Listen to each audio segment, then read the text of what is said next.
الحمدللہ رب العالمین والصلاة والسلام علی اشرف الانبیاء و سید المرسلین سیدنا و نبینا محمد بن عبداللہ وعلی آلہ و صحبہ اجمعین وبعد۔ رب اشرح لی صدری ویسر لی امری واحلل عقدۃ من لسانی یفقہوا قولی۔ آج 16 محرم الحرام 1443 ہجری جبکہ 24 اگست 2021 عیسوی ہے۔ آج کا عنوان ہے سیرت شیخ محمد ابن عبد الوہاب رحمہ اللہ تعالی۔ شیخ ان شخصیات میں شامل ہیں جن کے بارے میں علماء اسلام میں سے سب سے زیادہ کتابیں لکھی گئی ہیں ان کی حمایت میں اور ان کی مخالفت میں۔ اگر ان کتابوں کو جمع کیا جائے تو یہ 100 سے زیادہ کتابیں ہیں۔ ان میں 70-80% وہ کتابیں ہیں جو خیالات پر مبنی ہیں، جن کے اندر سچ بھی ہے، جھوٹ بھی ہے، تہمتیں اور الزامات بھی لگائے گئے ہیں شیخ محمد بن عبد الوہاب رحمۃ اللہ علیہ پر، اور اہل سنت والجماعت کے محققین نے بھی بعض کتابیں لکھی ہیں۔ 12ویں صدی ہجری کے اندر اللہ رب العالمین نے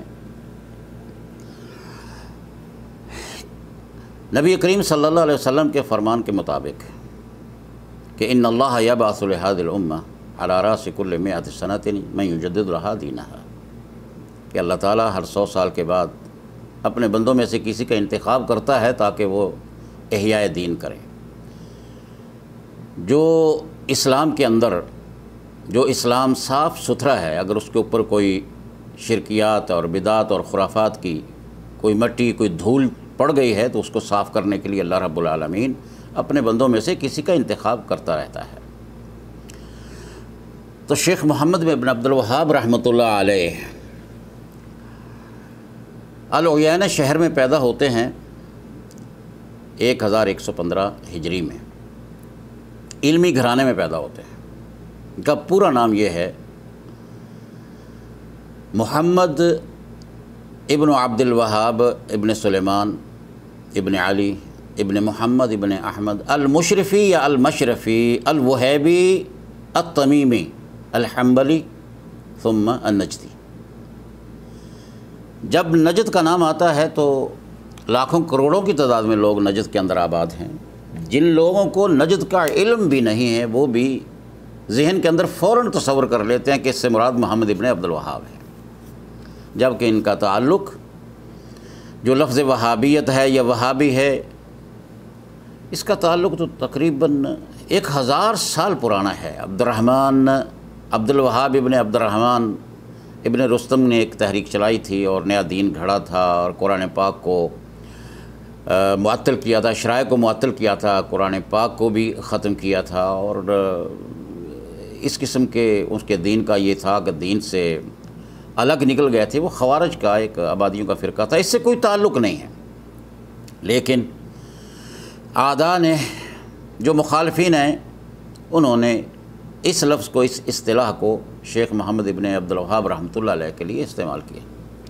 چلیے اللہ رب العالمین ہمیں ان بیمار قسم کے ذہنوں سے نجات عطا فرمائے اور اس قسم کے اصطلاحات کو استعمال کرنے سے بھی ہمیں اللہ رب العالمین بچائے۔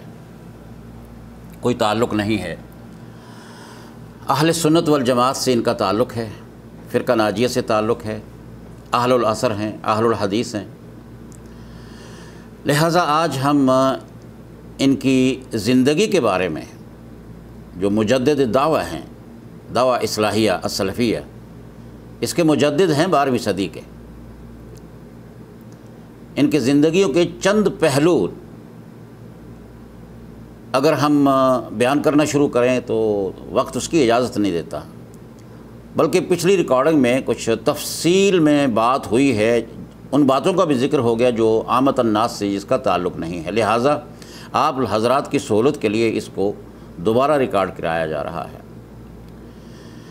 کہ محمد ابن عبد الوہاب رحمۃ اللہ علیہ ایک علمی گھرانے میں پیدا ہوئے ہیں اور انہوں نے اس تحریک کو چلایا ہے اور اللہ نے کامیابی سے سرفراز فرمایا ہے۔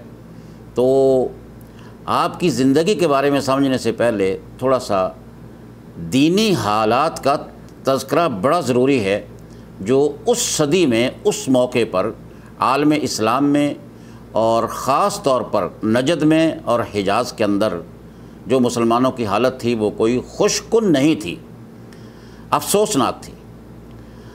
عالم اسلام کے اندر بھی بدعات و خرافات اور مزارات اور استغاثہ اور استعانہ بغیر اللہ یہ عام پھیل چکا تھا۔ جہاں امام صاحب پیدا ہوئے ہیں نجد کے اندر، وہاں کی حالت زیادہ ہی ناگفتہ بے تھی، لیکن عالمی سطح پر بھی ایسا ہی تھا۔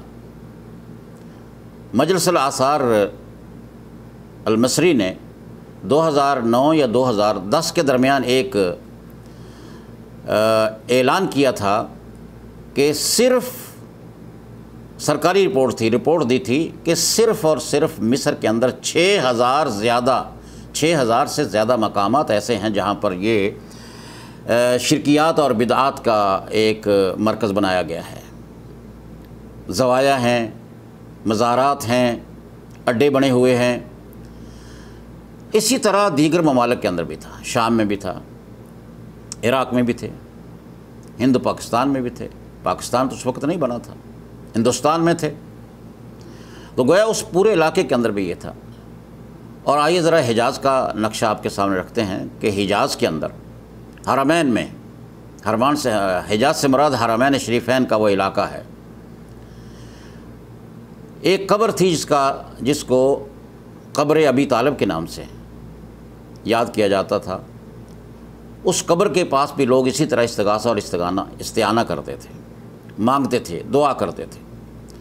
اور طائف کے اندر عبداللہ ابن عباس رضی اللہ تعالی عنہما ان کی قبر تھی اور مزار تھا، اور لوگ استغاثہ اور استعانہ کے لیے وہاں پر پہنچتے تھے۔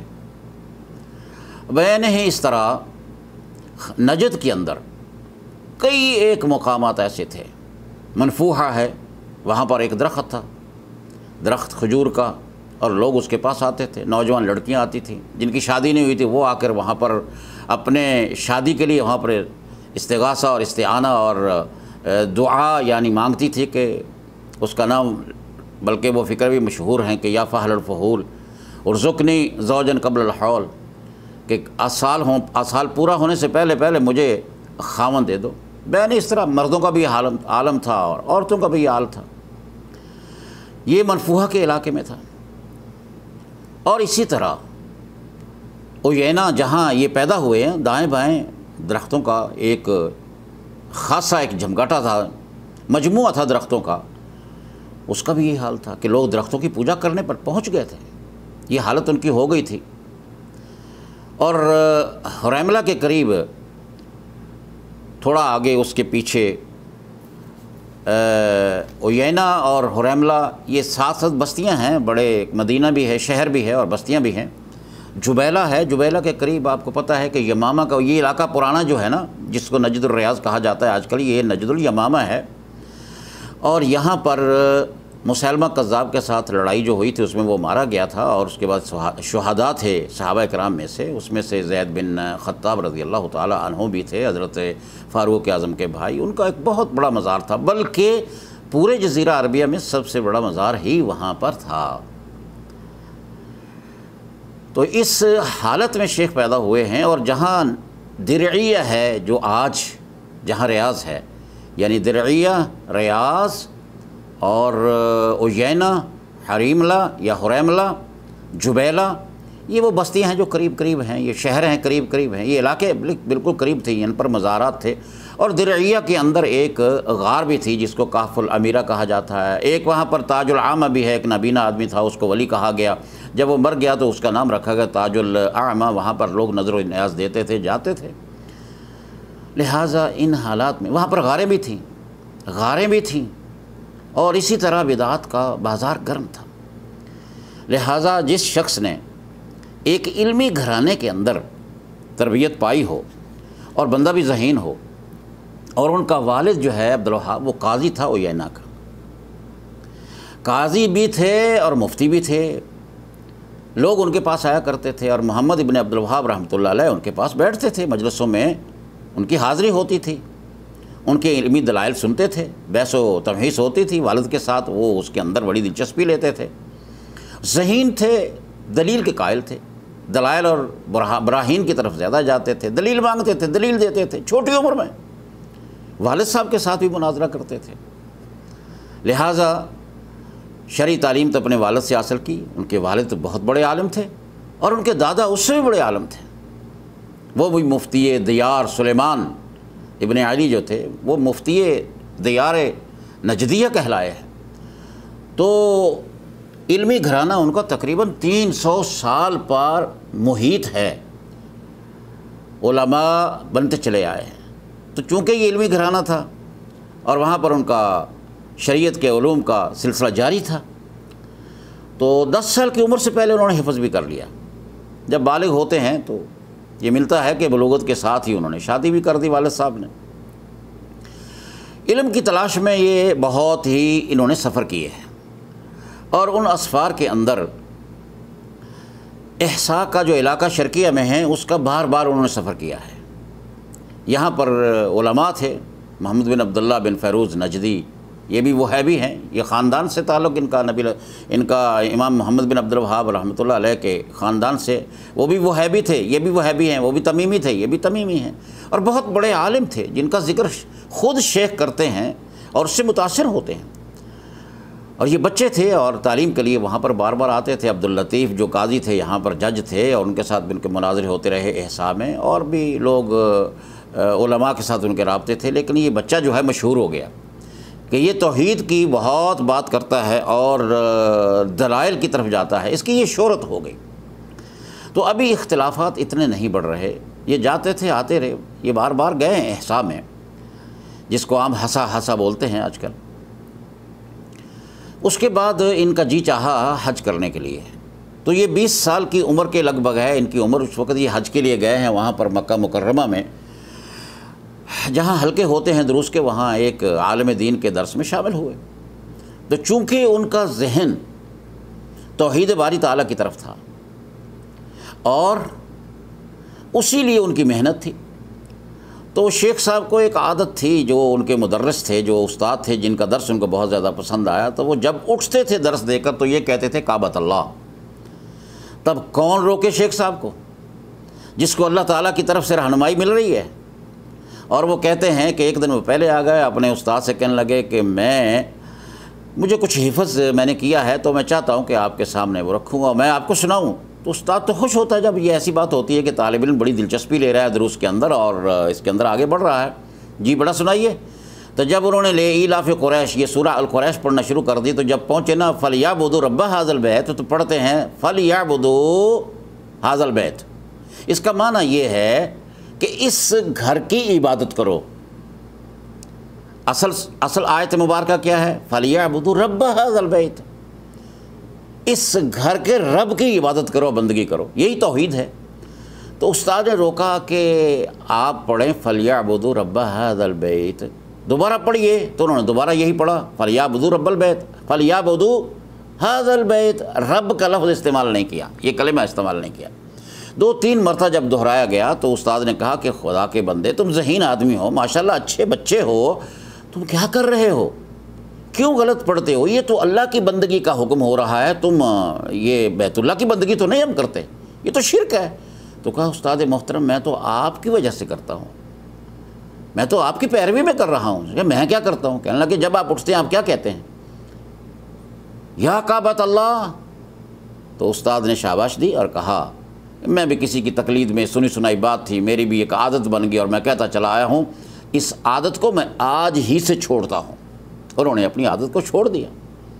یہ تھا وہ علمی گھرانے کا اثر، اور توحید جو دل و دماغ کے اندر راسخ ہو چکی تھی، اس کا اثر اور ثمر دیکھیے کہ رہنمائی کا سبب ایک مدرس کے لیے، اور وہ بھی بیت اللہ کے مدرس کے لیے، حرم مکی کے مدرس کے لیے، ایک طالب علم کے ذریعے سے اللہ تعالیٰ نے اس کی اصلاح فرما دی۔ اور اسی طرح اویینہ میں جو مدرس ایک پڑھایا کرتے تھے، وہاں بھی یہ تھے کہ جب وہ درس شروع کرتے تو کہتے یا زید، یعنی مدد مانگتے تھے، جیسے ہم کہتے ہیں کہ یا علی اور یا عبد القادر اور دوسرے لوگوں کا نام لیتے ہیں، تو مقصود کیا ہوتا ہے؟ مقصود تو یہی ہوتا ہے نا کہ مدد کیجئے، اور یہ چیزیں جو ہے نا شریعت کے اندر اس کی اجازت نہیں ہے، شرعی تعلیم اس کی اجازت نہیں دیتے۔ تو وہ کعبۃ اللہ کی بجائے، جیسے وہاں کعبۃ اللہ کا لفظ تھا برداشت نہیں ہوا، اور یہاں بھی استاد کو یہ کہا کہ اللہ اکبر من زید، لیکن یہ بڑے آہستہ آواز میں کہا کرتے تھے۔ یہ اس لیے کہتے تھے تاکہ دوسرے بچے نہ سنیں، اور استاد جو تھا نا اس کو سنائی دے۔ جب اس نے بار بار سنا تو استاد نے کہا کہ یہ تم کیا کہتے ہو؟ کہ استاد جی بات یہ ہے کہ آپ کہتے ہیں یا زید ابن الخطاب، یہ تو استعانہ بغیر اللہ ہے، یہ غیر اللہ سے مدد مانگنا ہے۔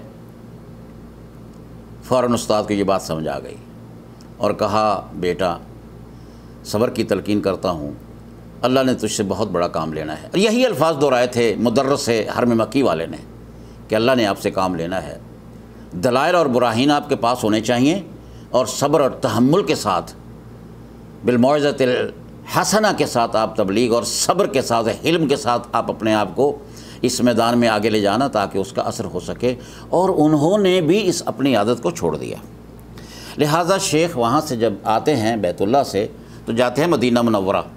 مدینہ منورہ میں دو علماء ملتے ہیں ان کو، عبداللہ ابن ابراہیم بن سیف، یہ مجمع کے رہنے والے ہیں، مجمع کے علماء میں سے، ان کے والد بھی عالم تھے، اور مجمع کا جو شہر ہے 160-70 کلومیٹر کے فاصلے پر ریاض سے، وہ ان کے آباء و اجداد نے ہی بنایا تھا۔ تو یہ وہاں پر مدرس تھے مدینہ منورہ میں، اور ان کا ایک بہت بڑا مکتبہ بھی تھا۔ اور ایک اور استاد تھے محمد بن ابراہیم، محمد بن حیات بن ابراہیم السندی کے نام سے، وہ حنفی مسلک کے آدمی تھے اور بہت بڑے محدث تھے، مدرس تھے۔ بڑی دیر انہوں نے وہاں پر قیام کیا اور وہیں دفن ہوئے۔ ان سے بڑے متاثر تھے، اور خاص طور پر جو عبداللہ ابن ابراہیم جو ہے، نجد کے رہنے والے، مجمع کے رہنے والے، ریاض کے علماء میں شامل ہونے والے، ان کے ہاں بار بار جایا کرتے تھے۔ تو انہوں نے ایک دفعہ ان کو کہا کہ چلیے آج میں آپ کو اپنا ایک ہتھیار دکھاتا ہوں، جو میں نے سرمایہ دکھاتا ہوں گویا ایک لحاظ سے، جو میں نے اپنے علاقے مجمع کے لیے تیار کیا ہے۔ وہ کون سا ہے؟ وہ ایک میں اپنے لائبریری میں لے گئے، کہنے لگے یہ ساری کتابیں میں نے مجمع کے لیے تیار کی ہیں، اور ان کتابوں کے اندر علامہ ابن تیمیہ اور علامہ ابن قیم رحمۃ اللہ علیہ کی کتابیں تھیں، جس پر مطلع ہوئے شیخ محمد ابن عبد الوہاب رحمۃ اللہ علیہ، اور توحید کی طرف زیادہ رغبت ہوتی چلی گئی، اور زیادہ درک ہوتا چلا گیا، زیادہ ادراک ہوتا چلا گیا، عالم بنتے چلے گئے۔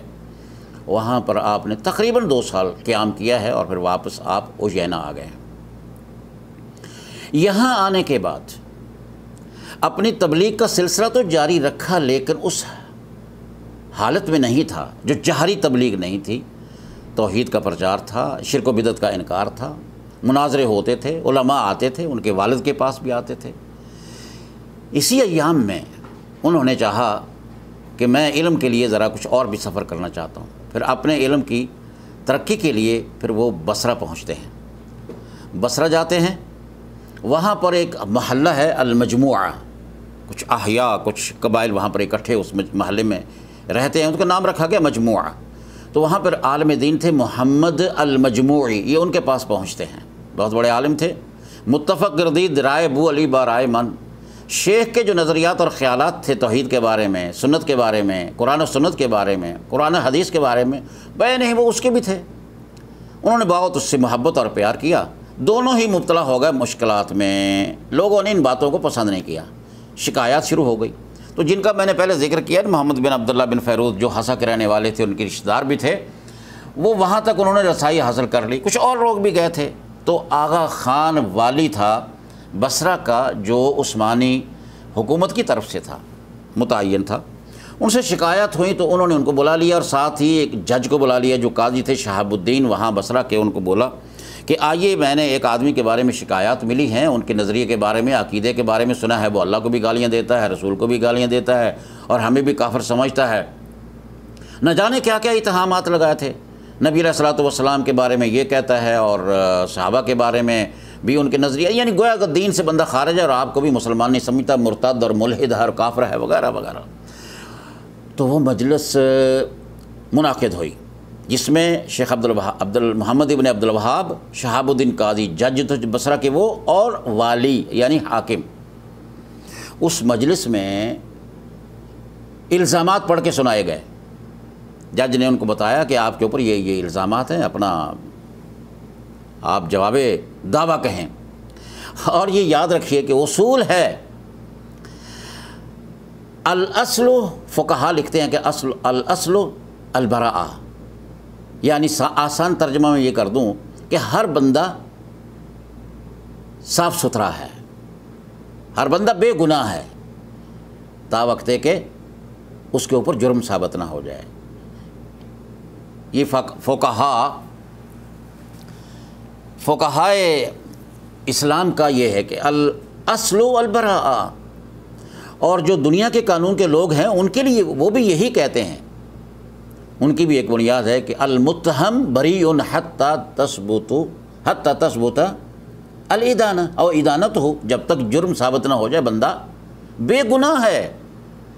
الزام آپ اس کو ملزم کہہ سکتے ہیں، ملزم نے الزام لگایا وہ ملزم بن گیا، لیکن مجرم نہیں کہہ سکتے جب تک کہ جرم ثابت نہ ہو جائے۔ تو حاکم وقت نے، اس والی نے یہ کیا کہا، اس نے یہی کہا کہ بھائی بتائیے، اب جواب دیجیے ان باتوں کا۔ جب شیخ صاحب نے جواب دیا تو اس کی آنکھیں کھلنا شروع ہو گئیں، باغ ہو گیا۔ اس نے کہا یہی تو دین ہے انبیاء کا، رسولوں کا، سید الرسل کا۔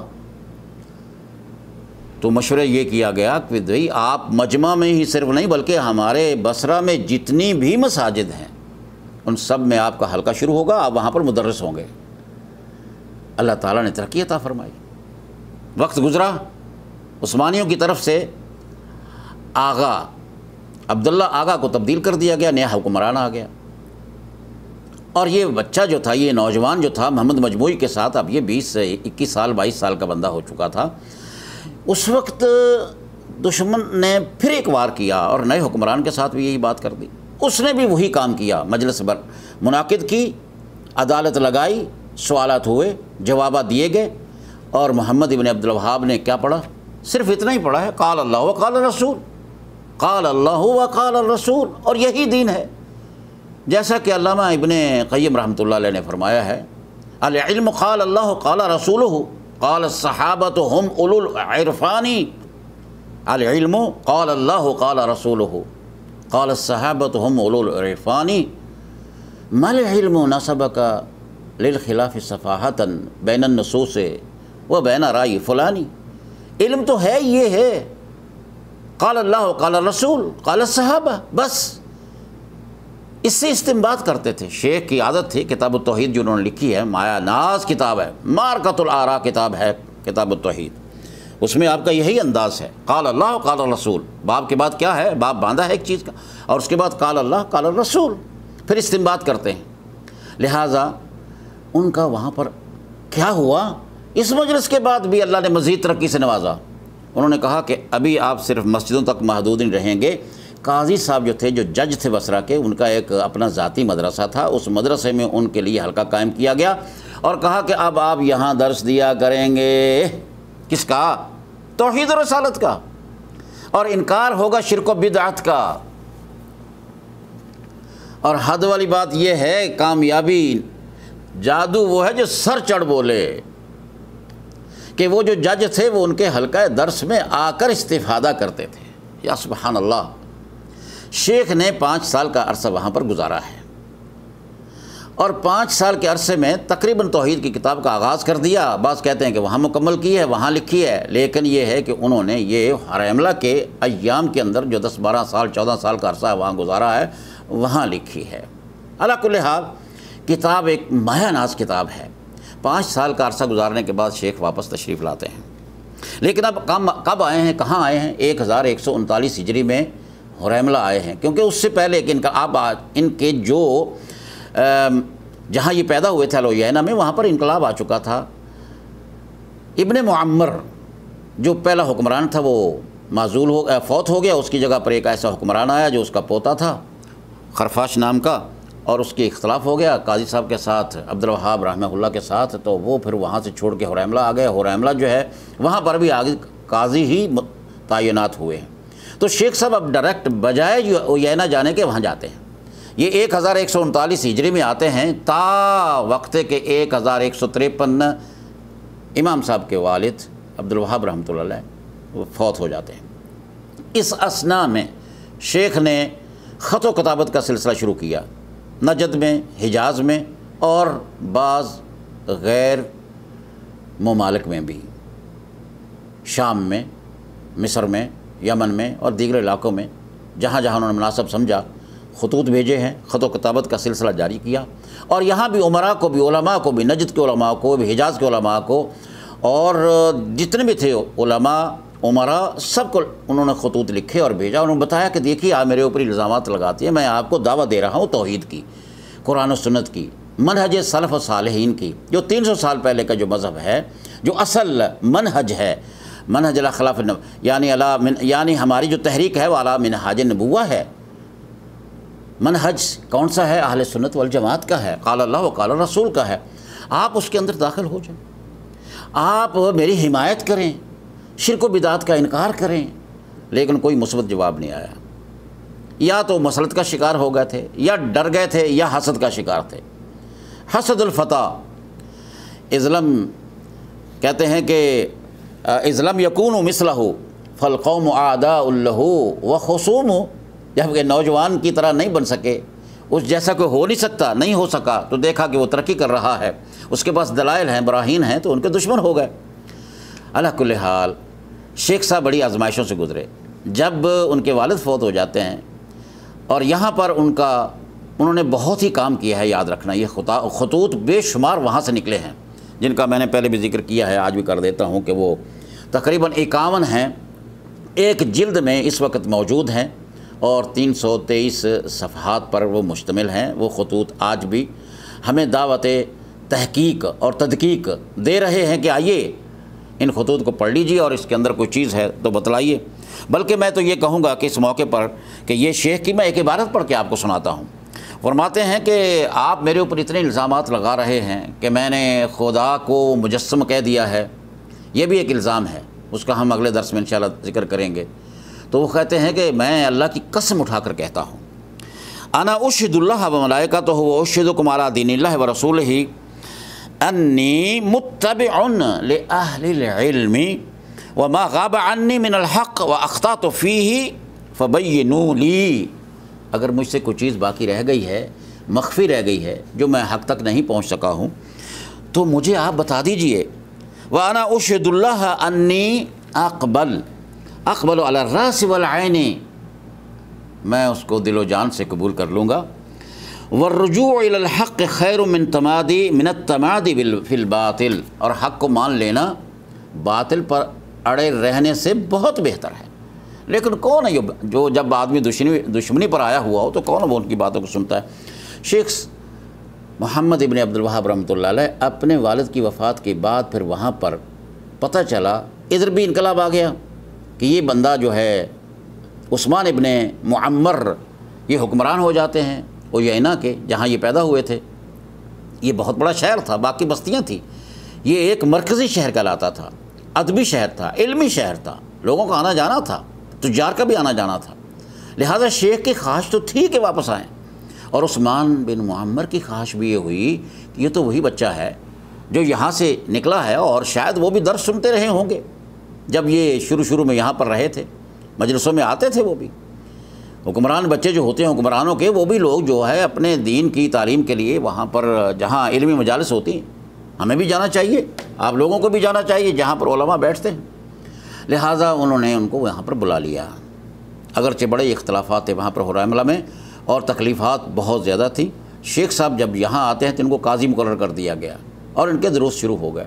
انہوں نے عثمان ابن معمر کو سمجھایا کہ دیکھیے ہمارے علاقے کے اندر 16-17 درخت ہیں، ان کے نام بھی ہیں، مختلف نام رکھے ہوئے ہیں، تو یہ شرک ہے، یہ استعانہ بغیر اللہ ہے، لوگ درختوں کی پوجا کر رہے ہیں. لہٰذا میں نے آپ کو مسئلہ بتا دیا ہے، اور آپ اس وقت نصرت اور تائید کا آپ نے علم بلند کیا ہے، اور آپ کی نصرت و تائید سے میں یہاں پر پہنچا ہوں. اور حاکم وقت جو ہے اس کا ہونا بڑا ضروری ہے. اللہ رب العالمین نے نبی صلی اللہ علیہ وسلم سے یہ ارشاد فرمایا قل رب ادخلنی مدخل صدق واخرجنی مخرج صدق واجعل لی من لدنک سلطانا نصیرا۔ حاکم کا ہونا تو بڑا ضروری ہے۔ جیسا کہ آپ دیکھیے جمہوری ملکوں میں، ہمارے ملک پاکستان کے اندر بھی ایسا ہی ہے، جوڈیشری ہے اور ایگزیکٹو ہے اور لیجسلیٹو ہے، یعنی عدلیہ، مقننہ اور انتظامیہ، یہ تینوں کا مجموعہ جو ہے نا وہ نظام کو چلاتا ہے اور ملک چلتا ہے۔ مقننہ قانون بناتی ہے، عدلیہ اس کی تشریح کرتی ہے اور انتظامیہ اس کو نافذ کرتی ہے۔ بعین اس طرح ہمارا دین جو ہے، دستور اسلام قرآن اور سنت وہ اللہ تعالیٰ نے کی طرف سے مل گیا ہے۔ علماء کرام اس کی تشریح کرتے ہیں، مفتیان کرام، جج حضرات یہ اس کی تشریح اور تعبیر کرتے ہیں۔ جوڈیشری کا یہ کام ہے، اور جب وہ فیصلہ کر دیتے ہیں کسی کے بارے میں، کسی حد کے بارے میں، کسی تعزیر کے بارے میں، تو انتظامیہ یعنی ایگزیکٹو اس کو پھر نافذ کرتی، امپلیمنٹ کرتی ہے۔ جج تو امپلیمنٹ نہیں کر سکتا۔ انہوں نے مسئلہ ان کو سمجھایا کہ دیکھیے میں نے آپ کو مسئلہ سمجھا دیا ہے، یہ شرعی حکم ہے کہ من رأى منکم منکرا فلیغیرہ بیدہ وإن لم تستطع فبلسانہ، تو آپ کے پاس طاقت ہے، پاور ہے۔ تو انہوں نے اس فتوے کی روشنی میں، اس مسئلے کی روشنی میں درختوں کو کٹوا دیا، مخالفت ہوئی۔ لیکن اس کے بعد انہوں نے اور ایک مسئلہ سمجھایا کہ دیکھیے جزیرہ عربیہ کا ایک بہت ہی بڑا، سب سے بڑا قبہ مزار جبیلہ کے قریب زید ابن خطاب، جو حضرت عمر ابن خطاب رضی اللہ تعالی عنہ کے بھائی ہیں اور جنگ یمامہ میں مسلمہ کذاب کے مقابلے میں وہاں پر شہید ہوئے تھے، ان کی قبر کے اوپر ایک بہت بڑا مزار ہے۔ لوگ آتے ہیں، استعانہ اور استغاثہ کرتے ہیں، نظر و نیاز دیتے ہیں اور دعائیں کرتے ہیں اپنی حاجات اور مشکل شائی کے لیے، ان کو مشکل کشا سمجھتے ہیں وغیرہ وغیرہ۔ جب ان کو یہ سمجھا دیا گیا تو ان کو گرانے کا بھی کہا، یہ فتویٰ دے دیا۔ انہوں نے کہا کہ ٹھیک ہے پھر میں آپ کے ساتھ چلتا ہوں، آپ دیکھیے اس کو گرا دیجیے۔ جب چلنے لگے انہوں نے کہا کہ میں تو نہیں گرا سکتا، جب آپ ہی گرائیں گے، آپ کی پاور کے بغیر، آپ کے حکم کے بغیر تو بات نہیں بنے گی۔ جبیلہ والے جو ہے نا اپنا دفاع کریں گے، جیسے کہ ابراہیم علیہ السلام نے جس وقت یہ بتوں کو توڑا تھا تو انہوں نے کیا کہا تھا، وانصروا آلہتکم، اپنے خداؤں کی مدد کرو۔ ویسے ہی بہنے یہ لوگ بھی آئیں گے، چنانچہ ایسا ہی ہوا۔ 600 سواروں کے ساتھ عثمان ابن معمر رحمہ اللہ تعالی، یہ شیخ محمد عبد الوہاب کے ساتھ چلتے ہیں اور جاتے ہیں۔ دیکھا کہ جبیلہ والوں نے کہ وہ تو بھائی یہ تو گرانے کے لیے آ رہے ہیں، خبر تو پہنچ گئی تھی، مخبر تو ہوتے ہیں، اور خاص طور پر مبتدع جہاں پر ہوں، ان کو تو ڈر تھا۔ جب وہاں پر پہنچے ہیں تو مقابلے کے لیے نکلے وہ، لیکن جب انہوں نے دیکھا کہ 600 شاہ سوار بھی ساتھ ہیں تو وہ وہاں پر رک گئے۔ وہاں پر محمد ابن عبد الوہاب رحمۃ اللہ علیہ نے اپنے کدال کے ساتھ ابتدا کی، پہل کی اور اس کو صاف کر دیا، اور قبر کو بھی صاف کر دیا۔ قبر بھی اتنا بنا دیے جتنا کہ ایک بالشت کے برابر نبی صلی اللہ علیہ وسلم کے حکم کے مطابق ہمیں روایات میں ملتا ہے، قبروں کو اتنا اونچا بنانا چاہیے۔ اب آگ تھوڑی سی اور لگ گئی، اور پھر اس کے بعد ٹرننگ پوائنٹ کب آتا ہے؟ اس علاقے میں جس کو العیینہ کہتے ہیں، جو مسقط و راس ہے شیخ محمد بن عبد الوہاب کا، جہاں وہ پیدا ہوئے ہیں، جہاں انہوں نے تربیت لی ہے، جہاں ان کے والد تھے، جہاں ان کے خاندان تھا۔ وہاں پر انقلاب کب آیا کہ یہ قاضی تھے، یہ جج تھے، ان کے سامنے وہاں پر ایک عورت نے اعتراف زنا کر لیا، اپنے جرم کا اعتراف کر لیا۔ یہ کوئی عیب نہیں ہے۔ یہاں ایک بات بڑے دھیان سے سن لیجئے، 1400 سال گزر گئے ہیں، یہ سزا بھائی بڑی سخت سزا ہے۔ گواہوں کی بنیاد پر آج تک کسی کو سزا نہیں ملی اور نہ ملے گی انشاءاللہ، جتنی مرضی ترقی ہو جائے ڈی این اے وغیرہ کی۔ مسئلہ ہے گواہوں کا، وہاں پر اسلام روکتا ہے ایک گواہ نہیں، 2 گواہ نہیں، 3 گواہ نہیں، 4 گواہ نہیں، بلکہ یہ ہے کہ وہ اس حالت کو دیکھیں جو دیکھنا ناممکن ہے۔ اسلام رجم سے بچاتا ہے، مرد کو بھی اور عورت کو بھی، اور اس کی مثال سرور کونین صلی اللہ علیہ وسلم کی حیات مبارکہ میں بھی ملتی ہے۔ چنانچہ شیخ نے جب حکم دے دیا تو اس عورت کو رجم کس نے کرنا تھا، امپلیمنٹ کس نے کرنا تھا؟ وہ حاکم وقت نے کرنا تھا۔ چنانچہ رجم ہو گیا۔ اب اس رجم کا ہونا تھا، یہ عورت بنی خالد کے امیروں میں سے کسی ایک امیر کی یہ بہن تھی، گویا اشراف میں سے تھی، بڑے خاندان میں سے تھی، بات پھیلی ہے، جگہ جگہ سے دھمکیاں آنا شروع ہو گئی، نجد سے نہیں، حجاز سے نہیں، دائیں بائیں سے جہاں جہاں یہ خبر پہنچی ہے وہاں سے دھمکیاں آنا شروع ہو گئی۔ ہر آدمی اپنے مستقبل سے ڈرتا تھا، اور بنی خالد کے سلیمان ابن اوریعر جو ہیں یہاں حاکم تھے احسا کے، یہ میں بار بار لفظ احسا بولوں گا اس لیے کہ یہ صحیح یہی ہے، یہ احسا کے جو بنی خالد کے حکمران تھے، انہوں نے پھر جو آخری لیٹر لکھا ہے، آخری خطاب لکھا ہے، اپنا بندہ بھیجا ہے عثمان ابن معمر کے پاس۔ اس کے اندر یہ بات تھی کہ دیکھ، تیرے پاس ایک متوع ہے، تیرے پاس ایک مولوی ہے، تیرے پاس ایک مفتی ہے، تیرے پاس ایک ایسا آدمی آ گیا ہے جو دین سے خارج ہے، اس کے بارے میں یہ ہے کہ وہ خارجی ہے، وہ فلاں ہے، وہ فلاں ہے، اور اس نے یہاں پر رجم کرا دیا ہے، تو اگر آپ نے اس کو قتل نہ کیا تو ہم سارے یہ جتنے بھی قبائل کے لوگ ہیں مختلف امراء کو اکٹھے مل کر آپ پر حملہ کریں گے اور آپ کو نیست و نابود کر دیں گے۔ 2 دن اس نے خط کو رکھا اور اس کے بعد اس نے سوچا کہ قتل کا حکم ہے، قتل تو میں کر نہیں سکتا۔ شیخ محمد بن عبد الوہاب رحمہ اللہ کو جب انہوں نے خط دکھایا تو انہوں نے اسی طرح ان کو پہلے تبلیغ کی کہ بھئی آپ صبر کیجئے، اللہ تعالیٰ کا وعدہ ہے، ان تنصر اللہ ینصرکم، اللہ کی مدد کرو گے یعنی قرآن و سنت کی پیروی کرو گے اور اس میدان میں اس جہاد کو آگے بڑھائیں گے تو اللہ تعالیٰ تمہاری مدد کرے گا، وَيَثَبِّتْ أَقْدَامَكُمْ، اور تمہیں ثابت قدمی عطا فرمائے گا۔ لیکن پہلے تو عثمان ابن معمر مانتے رہے، لیکن اس مرتبہ انہوں نے کہا کہ شیخ محمد بن عبد الوہاب میرے بس میں نہیں ہے، قتل میں آپ کو کر نہیں سکتا، میرا ضمیر اجازت نہیں دیتا، آپ جہاں چاہیں چلے جائیں۔ صبح کے وقت، دوپہر کے وقت کہے وہاں سے نکلے ہیں، اور قریب ایک علاقہ تھا، چھوٹی بستی تھی جو 40 گھروں پر جو مٹی کے بنے ہوئے تھے پر مشتمل تھی، اس کا نام تھا درعیہ، اور وہاں پر آپ تشریف لے آتے ہیں۔ یہاں ایک شاگرد جو عیینہ میں وہاں پڑھنے جاتے تھے، ان کا نام تھا محمد ابن سویلم العرینی، ان کے گھر میں اترتے ہیں، ان کے گھر میں مہمان بنتے ہیں۔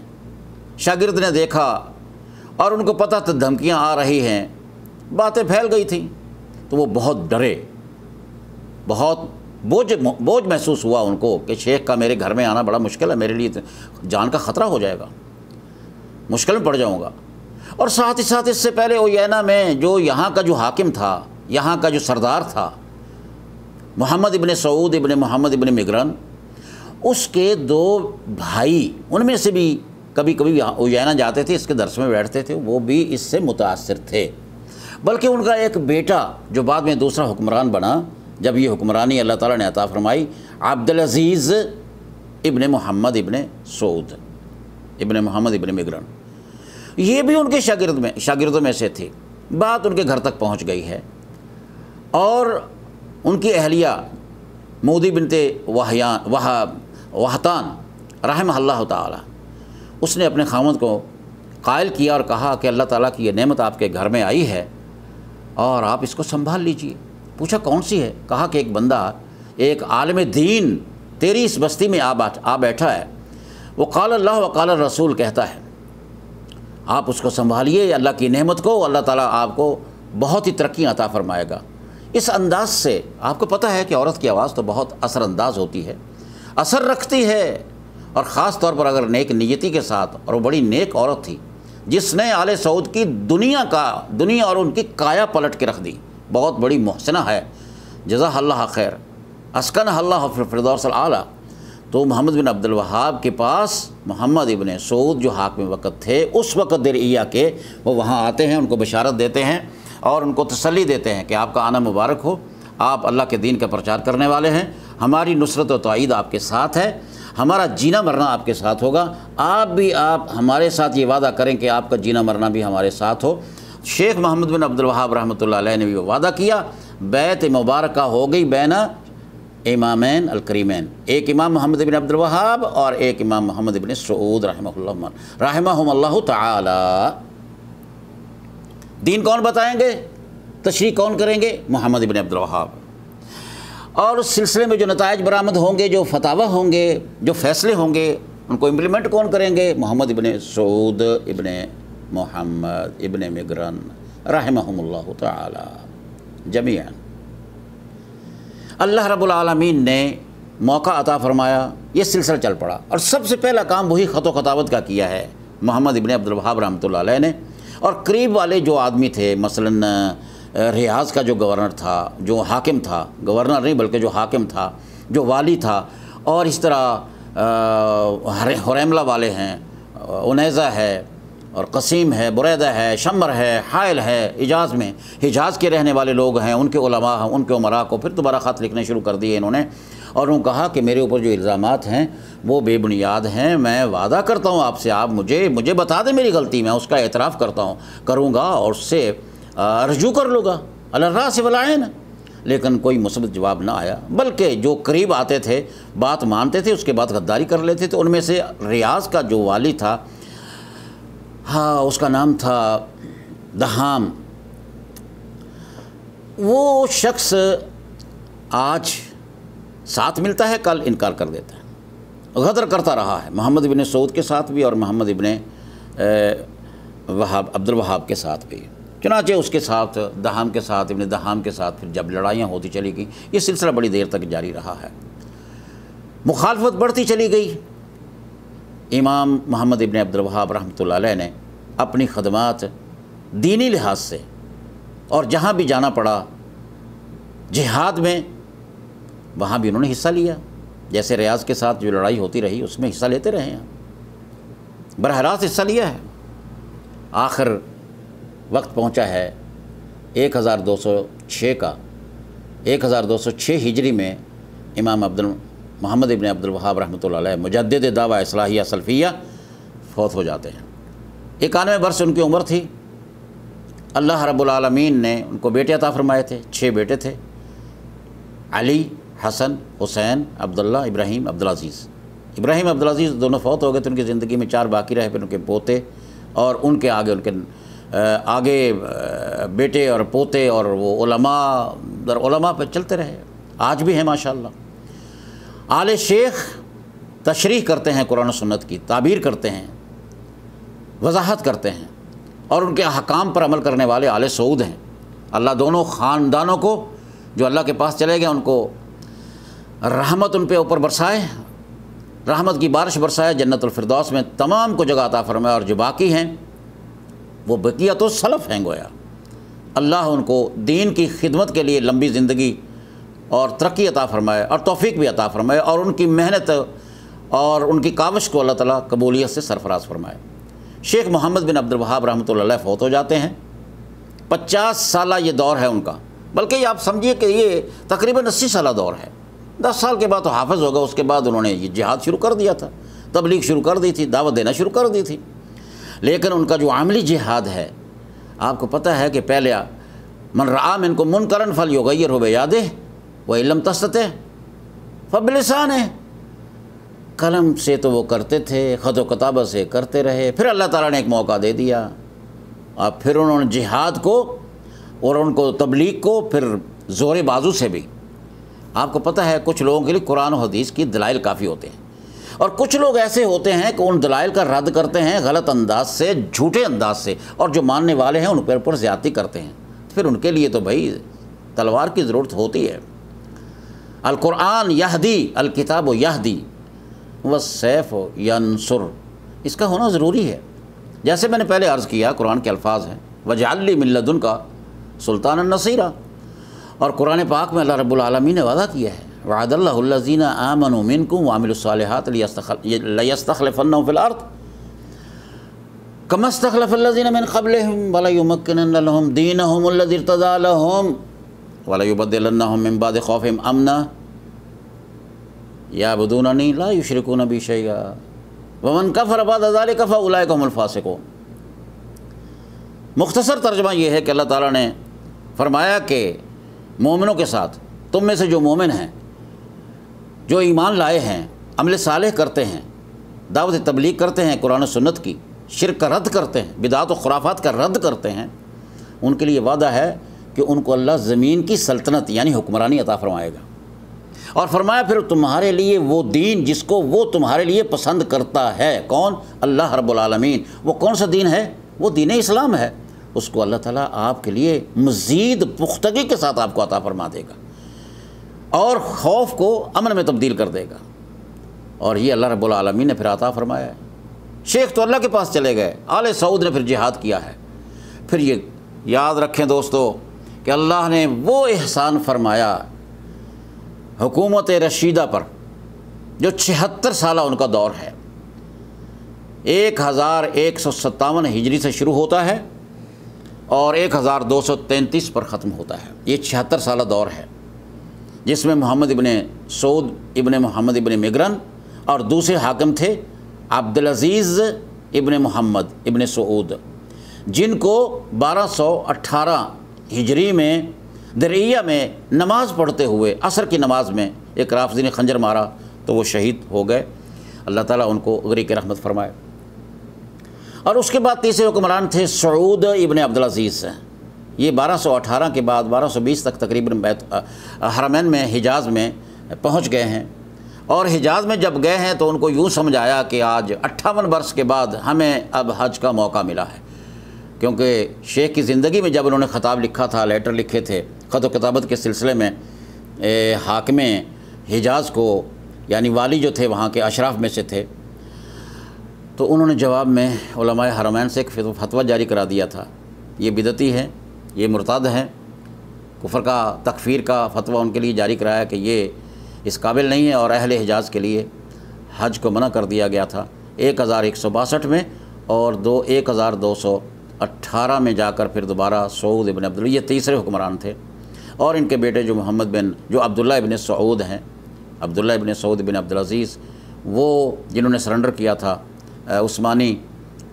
خلافت کے دور میں، محمد علی پاشا کی جو فوج آئی تھی ابراہیم پاشا کے نگرانی میں، اور اس کے سامنے سرنڈر کیا تھا، پھر ان کو وہاں سے گرفتار کر لیا گیا، آل شیخ کو، آل سعود کو، اور ان کو بھی وہاں پر مصر لے جایا گیا، پھر استانہ لے جایا گیا، وہاں پر جا کے ان کو تختہ دار پر لٹکا دیا گیا، سر کاٹ دیا گیا، اور وہاں پر توہین بھی کی گئی، بازاروں میں بھی پھرایا گیا۔ تو یہ وہ منظر تھا کہ جو پہلا دور ہے ان کا۔ لیکن اس سے پہلے محمد ابن عبد الوہاب رحمۃ اللہ علیہ کی وفات کے بعد اللہ نے ان کے جہاد کو شرف قبولیت سے کیسے نوازا؟ عیینہ ان کے پاس، بریدہ ان کے پاس، قسیم ان کے پاس، عنیزہ ان کے پاس، حائل ان کے پاس، مکہ ان کے پاس، مدینہ ان کے پاس، احسا ان کے پاس، احسا ان کے پاس، بصرہ ان کے پاس، اور احسا سے آگے تھوڑا آگے جائیں تو آپ کو قطر کی ایک ریاست ہے وہ بھی ان کے پاس، راس الخیمہ ان کے پاس، عمان ان کے پاس۔ آج کل جو 6 امارات ہیں، 7 امارات ہیں متحدہ العربیہ جو ہیں، امارات المتحدہ العربیہ، عرب امارات جو ہیں، وہ بھی ان کے پاس۔ یہ سارا علاقہ شیخ کی وفات کے بعد اور سکوت درعیہ کے درمیان اللہ رب العالمین نے اس کی حکمرانی اس آل سعود کو عطا فرما دی تھی، اور اسی دوران انہوں نے تمام اڈے جتنے بھی تھے شرک اور بدعت کے، خرافات کے، وہ سارے کے سارے ختم کر دیے۔ تو یہاں تک یہ بات ہم پہنچی ہے کہ آل سعود کے اس دور میں وہ خرافات جو تھی وہ صفا ہو گئیں، اور اسی بات کا ان کو ڈر لگا کہ حکمرانی جب ان کی حجاز تک پہنچی ہے تو پھر عثمانی خلافت کے اور باقی لوگوں نے، جس کے اندر برطانیہ بھی ہے، جس کے اندر دوسرے بھی ہیں، یہود و نصارہ بھی ہیں، علماء سوء بھی ہیں، جہالا بھی ہیں، حسد کرنے والے بھی ہیں، انہوں نے پھر اس حکومت کو ختم کرنے کا ارادہ کیا۔ اللہ کے علم میں ایسا ہی تھا، تقدیر کا لکھا ٹالا نہیں جا سکتا، حکومت ختم ہو گئی تھوڑی دیر کے لیے۔